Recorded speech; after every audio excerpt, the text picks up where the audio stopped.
మిత్రులందరికీ నమస్కారం. Tribal welfare డిపార్ట్మెంట్లో పనిచేస్తున్నటువంటి హాస్టల్ డైలీ వేజ్ వర్కర్స్, కాంటింజెంటు, అదేవిధంగా పిఎంహెచ్ వర్కర్సు, వీళ్ళ సమస్యలు, వీళ్ళు రెగ్యులర్గా 12 గంటల నుంచి 14 గంటల దాకా పనిచేస్తూ ఉన్నారు.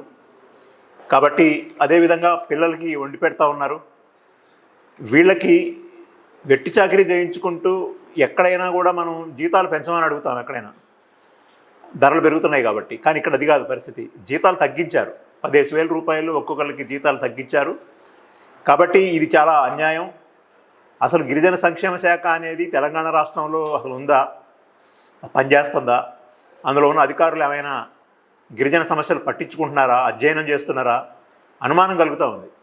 కాబట్టి ముందు ట్రైబల్ వెల్ఫేర్ కమిషనర్ గారు, ట్రైబల్ వెల్ఫేర్ మినిస్టర్ గారు, అదేవిధంగా ట్రైబల్ వెల్ఫేర్ మినిస్టర్ కాకపోయినా ట్రైబల్గా ఉన్నటువంటి పంచాయతీరాజ్ మినిస్టర్ గారు, వీరంతా కూడా దాని మీద దృష్టి పెట్టాలి. ఈ సమస్య మీద ఆర్థిక మంత్రి దృష్టి పెట్టాలి. ప్రత్యేకించి ట్రైబల్ వెల్ఫేర్ కమిషనరు, మినిస్టరు ఈ సమస్యను పరిష్కారం చేయడం కోసం ప్రయత్నం చేయకపోతే గిరిజనులందరికీ కూడా అసలు గిరిజన సంక్షేమ శాఖ అనేది తెలంగాణ రాష్ట్రంలో లేదేమో అనేటువంటి అభిప్రాయం కలిగేదానికి అవకాశం ఉంటుంది. కాబట్టి టైం స్కేల్ కానీ, వీళ్ళ వేతనాలకు సంబంధించి కానీ, వీళ్ళ వర్కింగ్ కండిషన్స్ విషయంలో కానీ వెంటనే చేయాలి. తెలంగాణ ఆదివాసీ గిరిజన సంఘంగా మేము ఈ యొక్క సమస్యను పరిష్కరించాలని చెప్పి ఖచ్చితంగా గట్టిగా ఈ ప్రభుత్వాన్ని డిమాండ్ చేస్తూ ఉన్నాం. మొద్దు నిద్ర వదలండి. ఇప్పటికే 4 రోజుల నుంచి వాళ్ళు సమ్మె చేస్తూ ఉన్నారు.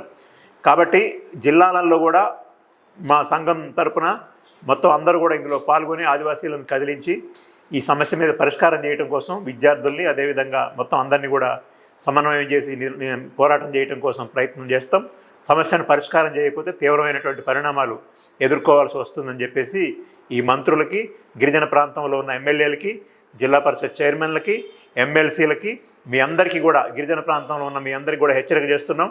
మీరు ఈ సమస్యను పరిష్కరించాల్సిన బాధ్యత కలెక్టర్లు, పీఓలు, ప్రధానంగా ఐటీడీఏ పీఓలు, అక్కడ ఉన్నటువంటి ఎమ్మెల్యేలు, మీరందరూ కూడా స్పందించడం కోసం సిద్ధం కావాలని చెప్పి డిమాండ్ చేస్తూ ఉన్నాం.